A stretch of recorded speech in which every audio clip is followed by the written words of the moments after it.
You're listening to an Airwave Media Podcast. I'm Jason Palmer, one of the hosts of The Intelligence, The Economist's daily current affairs podcast.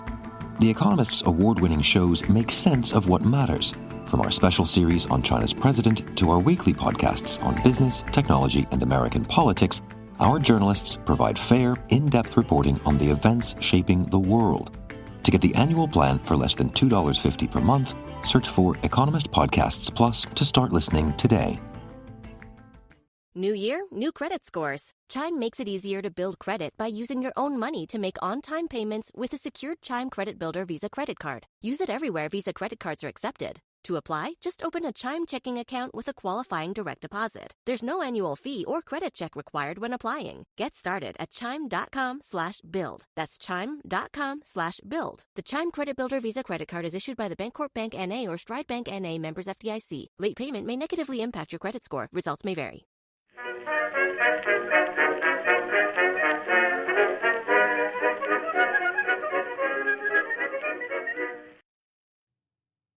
Hello everyone and welcome to History of the Second World War, episode 125, the September Campaign Part 17, A War on Two Fronts. By the middle of September, the general situation for Poland had greatly deteriorated. The defenders of Warsaw were cut off from reinforcements or retreats by the advance of German troops east of the city. In southern Poland, a sizable number of Polish troops had retreated, or were retreating, to what was known as the Romanian bridgehead, which was the territory from the city of Lvov to the Polish-Romanian border to the southeast. This bridgehead mostly only existed because there were not enough German troops to continue to put pressure on it, with a sizable number of German troops devoted to the siege of Warsaw and the occupation of other territories in south and central Poland. The entire invasion had gone mostly according to German plans up to this point, and really the most pessimistic plans of Poland's leaders from before the war. Things were about to get much worse, though, due to the actions of the Soviet Union. During the negotiations that led to the Molotov-Ribbentrop Pact, the topic of Poland had been discussed, and the secret agreements of that treaty had codified the agreement between the two nations that they would carve up Poland between them. On September 17th, the Red Army would cross the border to secure the Soviet territory agreed to in that treaty. In Moscow, the events in Poland after September 1st had been closely monitored. The plan was to enter the war at the correct moment based on Germany's actions to secure the territory agreed to in the Molotov-Ribbentrop Pact. Determining the correct moment was the real challenge. The goal was to capture Polish territory as easily as possible, which required not entering the conflict too early where real Polish resistance might be encountered, but also not so late that the Germans had already won the war and captured all of Poland. This might have been relatively easy if the conflict had been contained to just Germany and Poland, but the declarations of war by France and Britain made things a bit more challenging. The goal was to not appear to be Germany's military ally, which might have brought Britain and France into a war with the Soviet Union, which was not desired by Stalin and the Soviet government. Speaking from the present, we know how 1940 is going to go, and the idea of Britain and France also declaring war on the Soviet Union in late 1939 seems absurd, but at the time, the assumption was that Britain and France were very strong and capable military powers, and they should not be trifled with. Regardless of when specifically the Red Army would enter Poland, though, on September 2nd, troops along the Polish border were put on alert, and then after September 5th, a series of mobilization efforts were put into place, which would result in a partial mobilization of the Western military districts, with the mobilization being called a large-scale training exercise. Then on September 11th, those same military districts would concentrate their units along the Polish border, a prelude to invasion. During this time, the German invasion continued, and was quite frankly going much better than the Soviets had anticipated. Soviet leaders always believed that Germany would win, just like everybody else believed that Germany would win, but the speed of their advance forced Soviet plans to accelerate. For their part, the German leaders began asking when the Soviet invasion was going to happen, because as soon as it did, the German troops could stop advancing east, and could stop being at all concerned about the possibility of a counterattack from the far eastern Polish units, which remained uninvolved in the fighting. The number of these troops would drastically drop as the German invasion continued, and by the time of the Soviet invasion, there were only about 12,000 Polish troops guarding the border with the Soviet Union. On September 14th, Molotov would inform the German ambassador that Soviet action was imminent, and that the excuse that would be used for their actions was that Poland was falling apart, and it was the duty of the Soviet Union to protect the Russians and Ukrainians that lived in eastern Poland. Their reasoning had a twofold goal. The first was to explain the invasion to the Soviet people, with the idea that they were just trying to protect Russians and Ukrainians. That seemed like a good excuse. Second, the Soviets wanted to try and avoid being labeled as an aggressor nation by the rest of the world. This was seen as an important step to at least keeping on reasonably good terms with Britain and France. The military commanders of the Western military districts would be notified just a few days before the advance was scheduled to begin that they would be moving into Poland on September 17th, which gave them very little time to make final preparations. Speaking of having little time to make final preparations, the Polish ambassador in Moscow, Grabowski, would be called to the Soviet Foreign Ministry early in the morning of September 17th. He would meet with Vladimir Potemkin, the deputy foreign minister, and he would be given a note which stated the following, quote, "The Polish-German war has revealed the internal failure of the Polish state. Within 10 days of military operations, Poland lost all of its industrial areas and cultural centers. Warsaw, as the capital of Poland, does not exist anymore. The Polish government fell apart and shows no signs of life. This means that the Polish state and its government have virtually ceased to exist. Thus, the agreements concluded between the USSR and Poland are terminated. Left to itself and without leadership, Poland has become a convenient field for all sorts of coincidences and surprises that could pose a threat to the USSR. Therefore, being neutral until now, the Soviet government cannot continue to be neutral with regard to these facts.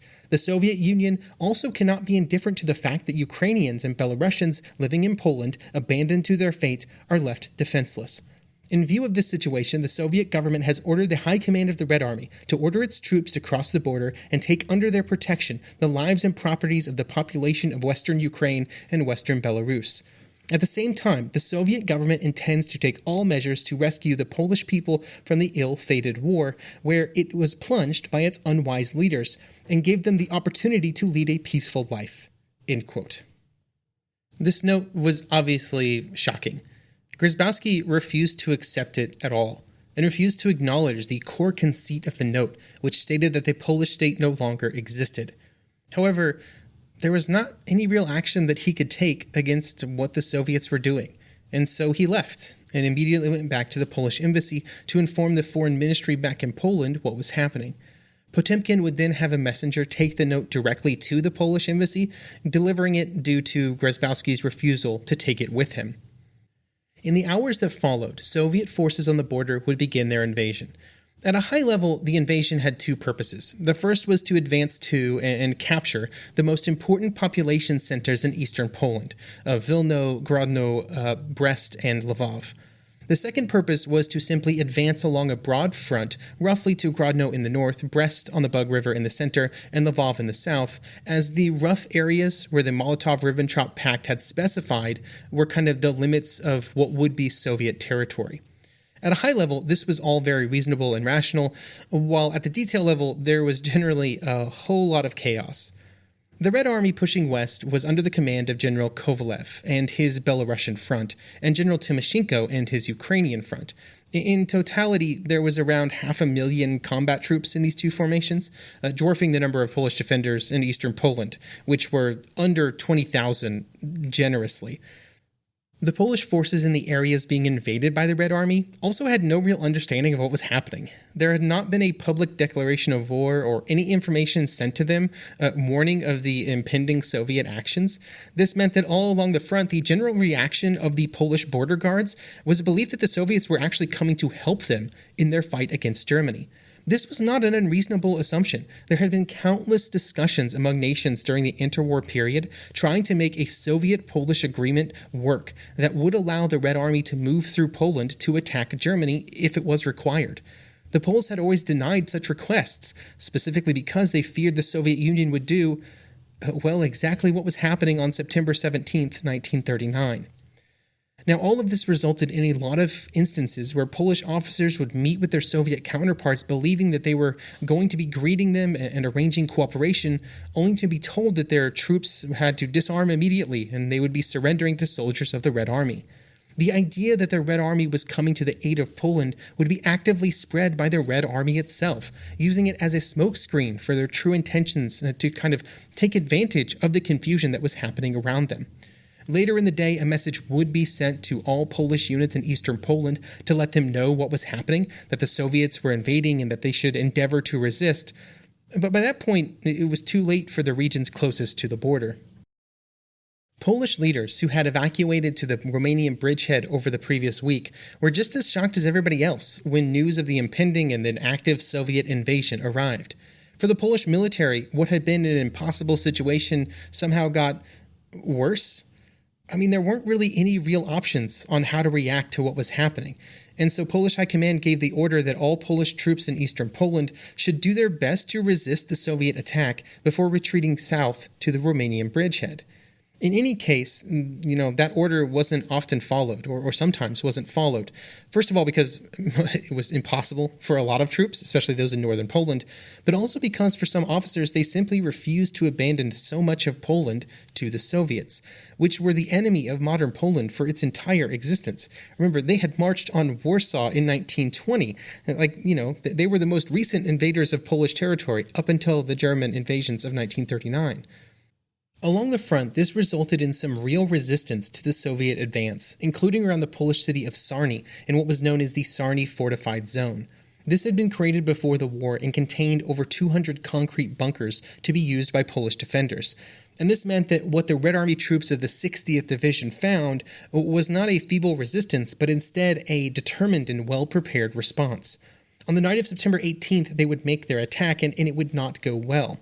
There would be heavy casualties due to the volume of Polish fire and the very, basic, some historians might call it mindless, advance of the Soviet troops against the Polish positions. But even here, where there was a well-prepared and determined Polish defense, they would still have to retreat after only 24 hours due to simply running out of ammunition. They would join other troops that would retreat to the west and towards the city of Władimir-Volynsky, which is the modern-day city of Vladimir, Ukraine. Here, they hoped to regroup and present a new resistance, but this was not going to happen. The commander of the 2nd Military District would instead agree to Soviet terms of surrender for all forces under his command in the region. This deal was made because the agreement was that troops would be disarmed and then allowed to evacuate the area south and into neutral Hungary. Once the surrender was complete, the officers were instead arrested by the Soviet NKVD. In Vilno in the north, which is the modern-day city of Vilnius, Lithuania, there would be 7,000 troops that would be prepared to defend the city, but most of them were volunteers or reservists. They did have a few artillery guns and machine guns, but what they didn't have was anything to deal with Soviet armored vehicles. There were attempts to make the city as hard to capture as possible, using the same kind of urban combat techniques that those in other areas were using, but there were simple limits on how long a few thousand volunteers could continue to resist against the Red Army advances. Less than a day after the Soviet forces arrived, the remaining Polish garrison of the city were already retreating towards the Lithuanian border. To the southwest of Vilno was the city of Grodno, and they would hold out a little bit longer, but that was mostly just because they were slightly further from the Soviet border. There were fewer soldiers in Grodno, maybe around 2,000, and they had to first deal with a communist uprising in the city before the Red Army even arrived. They would still be able to throw back the first Red Army assaults on September 20th, but there was little they could do against the Soviet tanks that were driving around the city. Some were disabled by sort of throwing gas bombs or Molotov cocktails at them, but these, weren't really reliable methods, and they were unable to deal with the number of Soviet vehicles that were entering the city. By the end of September 21st, the defenders of Grodno would also be in retreat towards the Lithuanian border to the north.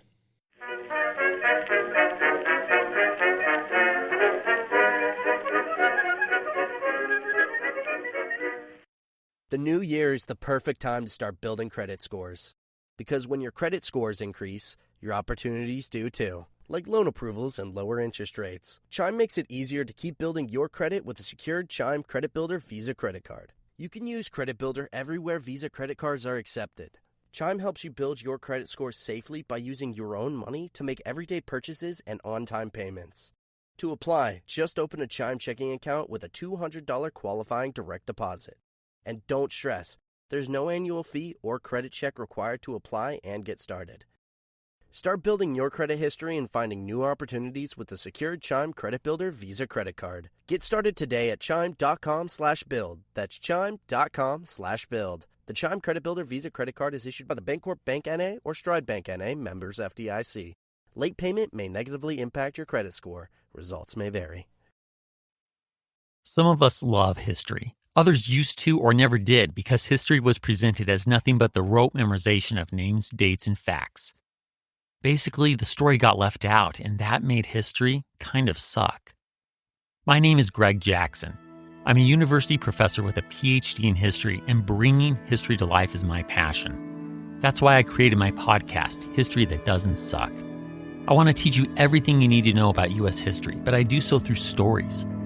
Let me tell you about George Washington begging his men not to mutiny against Congress, Clara Barton saving Union soldiers amid enemy fire, enslaved Frederick Douglass risking his life for liberty, and about so many other figures as their real experiences make industrialization, social movements, and even congressional debates and tax policy come to life. Subscribe to History That Doesn't Suck today, and join me, Professor Greg Jackson, every other week for a new episode, where I'd like to tell you a story.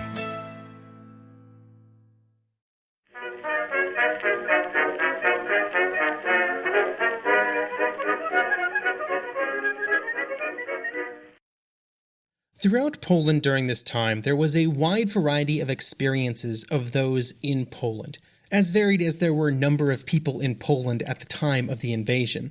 I thought it would be interesting to kind of discuss the experiences of Jan Karski, though, who would write down his experiences in the book Story of a Secret State. The book begins before the German invasion and discusses the experiences of the author during and after the September campaign. On August 23rd, Karski was informed via a policeman and a slip of red paper that he was part of the secret Polish mobilization efforts that would occur during the last part of August before the German invasion. He only had a few hours to get ready and leave to join his artillery unit after that notification arrived. At that moment, there was not a lot of fear for Karski because there had been other partial mobilizations over the previous months and years that had not resulted in war. And Karski just assumed that the current mobilization was more of a declaration and example of how prepared Poland was to defend itself. It was only when he arrived at the rail station that he realized the size of the mobilization, with the station swamped by residents of Warsaw on their way to defend the front.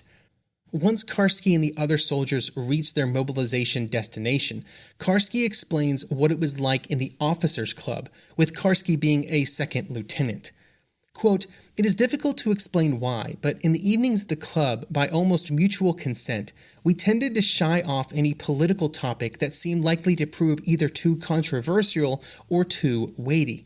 When we did, at length, launch upon a consideration of the present position and the possibilities that were in store for us, our opinions tended to confirm each other and finally congealed into a uniform optimism that served admirably to protect us from doubt and the need to think clearly about the complex changes that were taking place in the structure of European politics with a rapidity that we could not and did not want to understand." After the German invasion on September 1st, Karski and his units of artillery would not be able to really do very much, with only a few batteries being able to even fire against German troops before they were forced to retreat. They were attacked by the Luftwaffe early in the day before being ordered to retreat from the area later that same day. Then the next day, their train was taking them to the east, and that was bombed by German planes again, with several train cars being destroyed, leaving the entire unit without transportation. Karski would explain what happened next like this.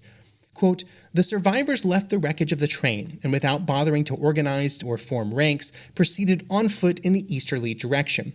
We were now no longer an army, a detachment, or a battery, but individuals wandering collectively towards some wholly indefinite goal.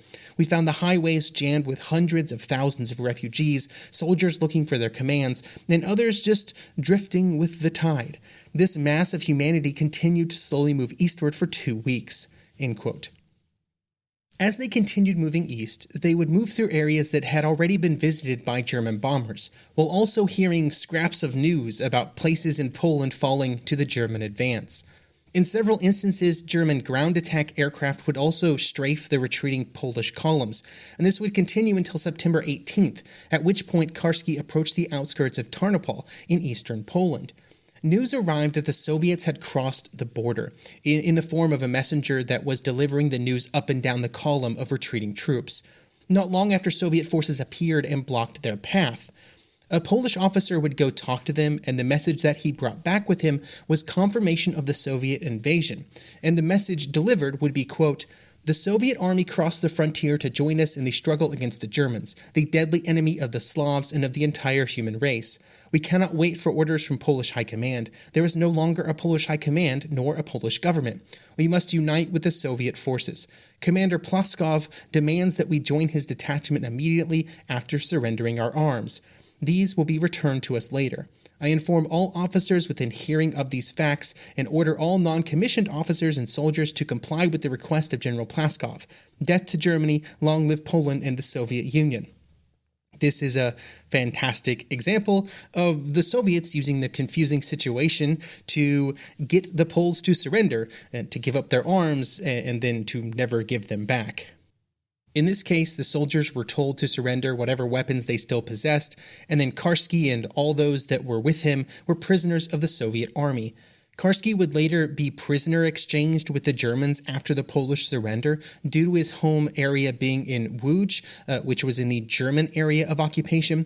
He would then escape and join the Polish underground resistance later that year.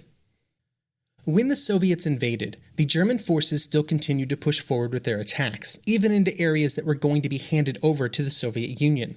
The first meeting of the Soviet and German troops would take place north of Brest on the Bug River.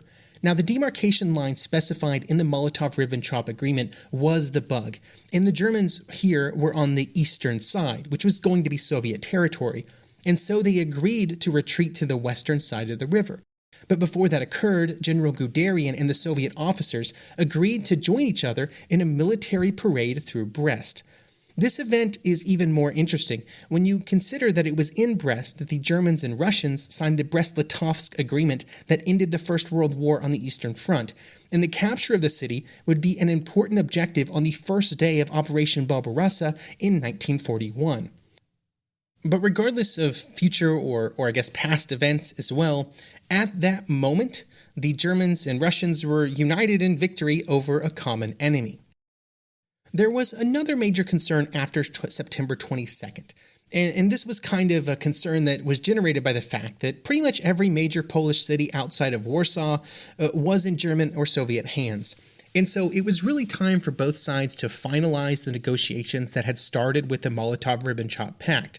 The pact itself had contained some details, but also some ambiguity.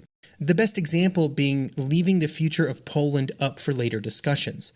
The two nations were not sure that they wanted to completely destroy Poland, and the idea of some kind of Polish rump state remained into September 1939. There was also at least some distrust between the two sides, even at this point, and this is outlined in an exchange of diplomatic communications starting on September 18th. We'll read a note from the German ambassador in Moscow back to Berlin. Quote, "In the course of the conversation which I had last night with Stalin said somewhat suddenly that on the Soviet side there were certain doubts as to whether the German High Command at the appropriate time would stand by the Moscow agreements and would withdraw to the line that had been agreed upon. His concern was based on the well-known fact that all military men are loath to give up occupied territories." End quote. To this message, Ribbentrop would respond with this message the next day. Quote, "I request that you tell Mr. Stalin that you reported to Berlin about your conference with him and that you are now expressly directed by me to inform him that the agreements which I made on the authorization of the Führer at Moscow will of course be kept, and that they are regarded by us as the foundation stone of the new friendly relations between Germany and the Soviet Union." End quote. After the launching of the Soviet invasion, and as it looked like the war in Poland was going to be wrapping up soon, there would be a push for final negotiations on the future of Polish territories, with the German ambassador in Moscow stating, quote, "Molotov stated to me today that the Soviet government now considered the time has come to establish definitively, jointly with the German government, the structure of the Polish areas. The Soviet government wishes to commence negotiations on this matter at once and to conduct them in Moscow, since such negotiations must be conducted on the Soviet side by persons in the highest positions of authority who cannot leave the Soviet Union." End quote. The response from Berlin would be in agreement that negotiations would begin soon, and Ribbentrop would again agree to fly personally to Moscow to expedite the discussions. While the Polish leaders were reeling from the Soviet announcement and invasion, and the Germans and Soviets were getting together to decide what was going to happen next, in London and Paris, the governments of Poland's two Western allies were mostly just concerned about staying out of things. Both governments were technically within the bounds of their agreements to Poland when they decided not to declare war against the Soviet Union. The alliance documents that had been signed between the three nations, or the two nations in Poland, were clearly targeted at Germany. For the British, their agreement had used the phrase a European power, which I guess you could argue the Soviet Union wasn't. While in the secret protocol signed as part of that agreement, the two nations directly name Germany as the nation that sort of they're allied against. But in fact, neither nation would even break diplomatic relations with the Soviet Union after their invasion of Poland. There were generally more concerns about ensuring the continuation of trade agreements than of clashing with Soviet leadership at that point in time, in September 1939. It was certainly an example of two nations obeying the letter, but not necessarily the spirit of their agreement with Poland in this case. As you know, I also try not to look too far ahead in these episodes, but right now I'm doing a lot of reading for the Winter War episodes that are going to be released early next year. And I found it really interesting that Britain and France would come closer to entering the war against the Soviet Union in 1940, after the start of the Winter War between Finland and the Soviet Union, than they would be after the Soviet invasion of Poland in September 1939. And there were no agreements at all between the two Western nations and Finland. I guess that story will continue in a few months when we get to those episodes. Back in Poland, all that mattered is that no help was coming. And so as the Soviet forces advanced further and further west, the Romanian bridgehead began to disappear. Eventually, Polish leaders, civilians, and soldiers alike that were near the Romanian border would start to cross over. On September 17th, the final orders from Polish military command, given in a radio address, were for any military or government personnel to attempt to evacuate to Romania or Hungary. Thousands would be able to cross the border with Romania, with many of them being able to continue on their journey to Western Europe to continue the fight. But as these troops evacuated the country, not all Polish resistance was yet over. By the end of September 19th, the number of areas of Polish resistance to either German or Soviet invaders were dwindling rapidly, but they were still out there. Next episode will cover the end of Polish resistance in two of those areas, Lvov and in the far north in Westerplatte and the Hel Peninsula.